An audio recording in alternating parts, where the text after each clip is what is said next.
નમસ્કાર, વામજા એજ્યુકેશનમાં આપ સૌનું હાર્દિક સ્વાગત છે। આજના વિડીયોમાં આજના લેક્ચરમાં આજના ટોપિકમાં આપણે ધોરણ 7 વિષય વિજ્ઞાનનો પાઠ બીજો છે પ્રાણીઓમાં પોષણ તે જોવાના છીએ। મિત્રો આમનો લેક્ચર ત્રીજો છે। આગળના બે લેક્ચર તમે ન જોયો તો તે પણ તમે જોઈ શકો છો। મિત્રો આજના લેક્ચરમાં આપણે પ્રશ્ન નંબર 6 થી 11 જોવાના છીએ। મિત્રો આ વિડીયો આપણે પ્રશ્ન જવાબ સ્વરૂપે જોઈએ છીએ। દરેક પ્રશ્ન જવાબ જોઈએ છીએ અને પછી તેમને ડિટેલમાં સમજવાની કોશિશ કરીએ છીએ। મિત્રો પ્રશ્ન જવાબ સ્વરૂપે જોઈએ તો આપણને કંટાળો ન આવે। ટેક્સ્ટબુકમાંથી સમજતા હોય તો કંટાળો પણ ક્યારેક આવી શકે છે, પરંતુ પ્રશ્ન જવાબમાં ખૂબ મજા આવે। અને મિત્રો આ પ્રશ્ન દરેક જાતની કોમ્પિટિટિવ એક્ઝામ જેમાં જનરલ સાયન્સ એટલે કે સામાન્ય વિજ્ઞાન આવતું હોય તેમના માટે ખૂબ જ અગત્યનો રહેશે।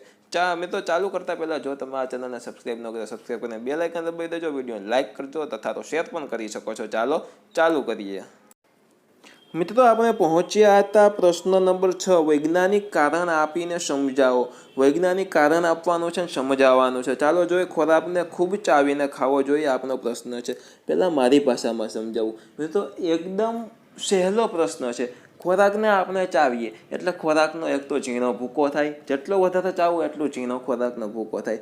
ત્યારબાદ મિત્રો ખોરાકમાં જેમ ચાવો એટલો લાળ રસ વધારે ભરે। આ લાળ રસની અંદર મિત્રો ટાયલિન નામનો એક ઉત્સેચક આવેલો હોય। આ ટાયલિનનું કાર્ય શું? તો કે ખોરાકની અંદર જે સ્ટાર્ચ હોય ને મિત્રો એનું શર્કરામાં રૂપાંતર કરે, અને આ શર્કરા છે એ આપણું શરીર એમને શોષી અને એમાંથી પોષક તત્વો મેળવે। એક જાતનું પોષક તત્વ થયું। એટલે ખોરાકમાં રહેલા સ્ટાર્ચનું મિત્રો શર્કરામાં રૂપાંતર કરવાનું ટાયલિનનું કાર્ય છે। જેટલું તમે ખોરાકને વધુ ચાવો એટલું મિત્રો શર્કરાનું સ્ટાર્ચનું શર્કરામાં રૂપાંતર વધારે થાય। અને મિત્રો જેટલો ઝીણો ખોરાક થયો હોય એટલો આગળ જઠરમાં અને નાના આંતરડામાં પચવામાં ખોરાક સહેલો પડે। એટલે ચાલો હવે આમાં લખ્યું છે તેમ જોઈ। ખોરાક ખૂબ ચાવીને ખાવાથી તેનો બારીક ભૂકો થાય છે અને તેમાં પૂરતા પ્રમાણમાં લાળ ભરે છે। બીજું, તેથી ખોરાક નરમ અને લીસો બને છે। ત્યારબાદ છે લાળમાં રહેલો ટાયલિન એટલે કે ઉત્સેચક ખોરાકમાંના સ્ટાર્ચનું મિત્રો શર્કરામાં રૂપાંતર કરી દે છે।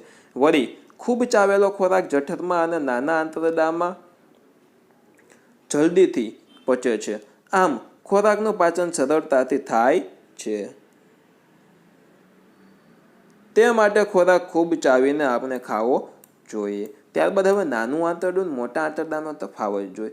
એક તો મિત્રો નાનું આંતરડું છે એ શરીરનો સૌથી મોટો ભાગ છે, જેમની લંબાઈ 7.5 મીટર છે। નામ ભલે નાનું રહ્યું, નાનું આંતરડું, પરંતુ પાચક તત્વનો સૌથી મોટો ભાગ, મોટો અંગ છે। ત્યારબાદ મોટું આંતરડું મિત્રો જેમની લંબાઈ હોય 1.5 મીટર જેટલી લંબાઈ હોય। મિત્રો નાના આંતરડામાં ખોરાકનું પાચન અને શોષણ બંને થાય છે, જ્યારે મોટું આંતરડું હોય તેમાં પાણી અને ક્ષારોનું શોષણ થાય છે। જોઈએ મોટા આંતરડા કરતાં લાંબુ છે નાનું આંતરડું, અને તેની લંબાઈ 7.5 મીટર જેટલી છે। આ મોટું આંતરડું છે એ નાના આંતરડા કરતાં પહોળું છે, ઓમ પહોળું છે પરંતુ ઓમ ટૂંકું છે, અને તેમની લંબાઈ 1.5 મીટર જેટલી છે।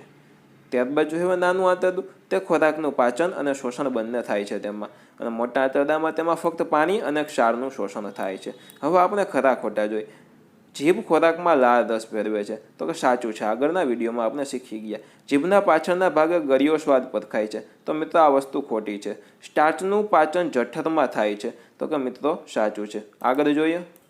હવે જોઈએ મિત્રો યકૃત પિત્ત રસનો સંગ્રહ કરે છે, આ વસ્તુ પણ સાચી છે। પિત્તાશય પિત્ત રસ ઉત્પન્ન કરવાનું કાર્ય કરે છે, તો કે ના, ખોટું। જઠરમાં પ્રોટીનનું અંશતઃ પાચન થાય છે, સાચું। નાના આંતરડાના શરૂઆતના ભાગને પક્વાશય કહે છે, એ પણ સાચું। કોમ્પિટિટિવ એક્ઝામમાં મિત્રો પૂછાય કે નાના આંતરડાના શરૂઆતના ભાગને શું કહીએ, તો કે પક્વાશય। આવી ઝીણી વસ્તુ આપણને ખ્યાલ આવી જોઈએ મિત્રો। આમાંથી ઝાઝા ભાગે 6 થી 10ના ટેક્સ્ટબુક આધારિત પ્રશ્નો ક્લાસ 3ની કોમ્પિટિટિવ એક્ઝામમાં જનરલ સાયન્સના પૂછાતા હોય છે।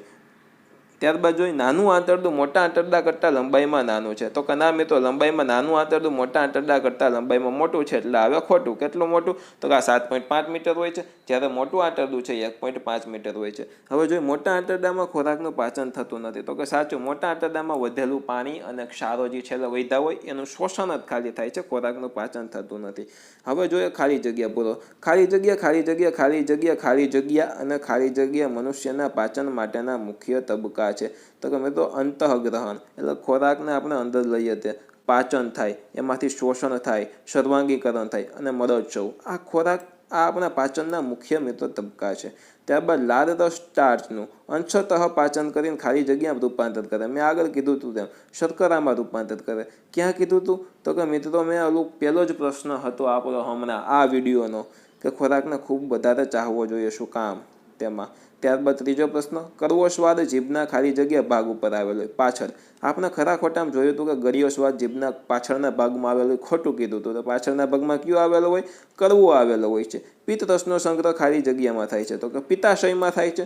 ખાલી જગ્યા મનુષ્યના સૌથી મોટી ગ્રંથિ છે. તો કે યકૃત એ મનુષ્યની મિત્રો સૌથી મોટી ગ્રંથિ છે. નાના આંતરડાની દિવાલમાં ઘણા આંગળી જેવા પ્રવર્ધકો આવેલા હોય છે જેમને રસાંકુતો કહે છે. આકૃતિ દોરીને મેં આગલા વિડીયોમાં સમજાવ્યું છે, ન જોયું તો વિડીયો જોઈ શકો છો.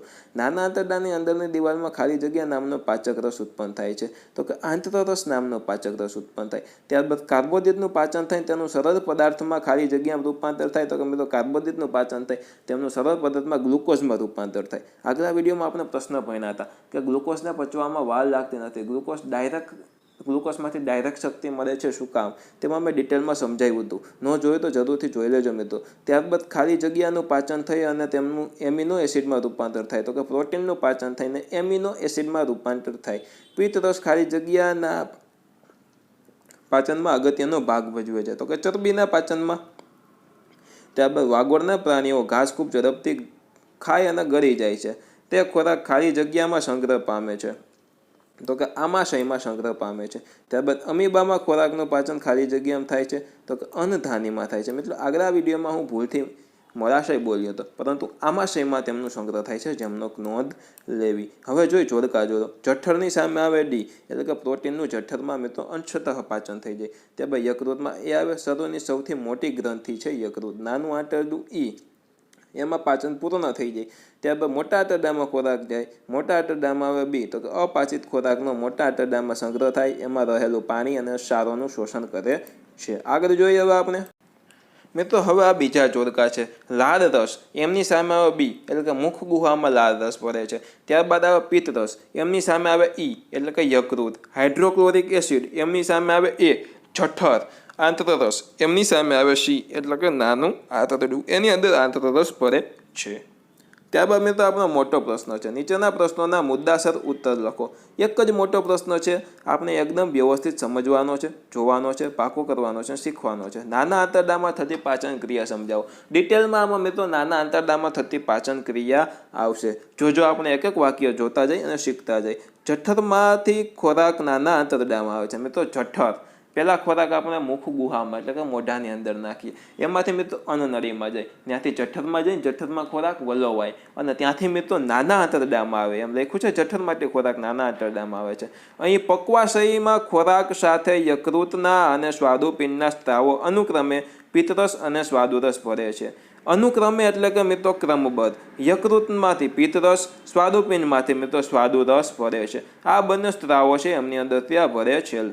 ત્યારબાદ બીજું જોઈ. પિત્ત રસ સ્વાદુરસને ચરબીના પાચનમાં મદદ કરે છે. પિત્ત રસ અને સ્વાદુરસ છે એ ચરબીના પાચનમાં મિત્રો મદદ કરે છે. ચરબી હોય એનું પાચન કરવામાં મદદ કરે. ત્યારબાદ છે સ્વાદુરસ કાર્બોદિત, ચરબી અને પ્રોટીનનું પાચન કરે છે. સ્વાદુરસ કેનું કરે? તો કે ચરબી, પ્રોટીનનું પાચન અને કાર્બોદિતનું પાચન કરવામાં મદદ કરે. ત્યારબાદ નાના આંતરડાના પાછળના ભાગમાં સ્ત્રાવતો આંતરરસ પણ ખોરાકમાં ભરે છે. પછી આંતરરસ હોય નાના આંતરડાના પાછળના ભાગમાં, એ ખોરાકમાં ભરી જાય અને નહીં પચેલા ઘટકોનું પાચન પૂર્ણ કરે છે. ન પચ્યો હોય એવો ખોરાકનું ફરી પાછું એ પાચન કરે છે, એનું પાચન પૂર્ણ કરે છે.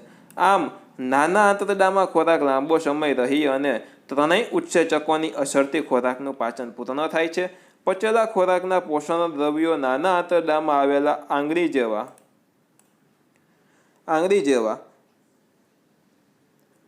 દ્રવ્યો અહીંયા લખેલું છે, પરંતુ મિત્રો આંગળી જેવા પ્રવર્ધકો આવે. આંગળી જેવા પ્રવર્ધકો જેમનું નામ છે રસાંકુરો દ્વારા મિત્રો શોષાય છે. જે ખોરાક હોય તેમાંથી પછી પોષક તત્વો તે બધું નાના આંતરડામાંથી શોષાય છે. મિત્રો અહીંયા આપણો આ પાઠ પૂરો થાય છે. જો તમને મજા આવી હોય, વિડીયો પણ સાથે સાથે પૂરો થાય છે. જો તમને મજા આવી તો તમે વિડીયોને લાઇક કરીને શેર કરી શકો છો. ચેનલ સબસ્ક્રાઈબ ન કરો, સબસ્ક્રાઈબ કરીને બેલ આઇકન દબાવી દો તથા વિડીયોને શેર તમે જરૂરથી તમારા મિત્રો સુધી કરી શકો છો. લાઇક જરૂરથી મિત્રો કરો. કાંઈ પણ પ્રશ્ન હોય તો કોમેન્ટ જરૂરથી કરી દો. ફરી મળશું એક નવા વિડીયો સાથે. ફરી પધારજો. બાય. જય હિન્દ. વંદે માતરમ. આવજો. ધન્યવાદ. કોમ્પિટિટિવ એક્ઝામને લગતા વિડીયો આવ્યા તમે અનએકેડમી એપમાં પણ જોઈ શકો છો. અનએકેડમી એપમાં વિડીયો જોવા માટે આપ સૌ પ્રથમ પ્લે સ્ટોરમાંથી અનએકેડમી એપ ડાઉનલોડ કરો અને ત્યાં શિવમ વામજા સર્ચ કરો. આ તમામની લિંક મેં ડિસ્ક્રિપ્શનમાં પણ આપેલી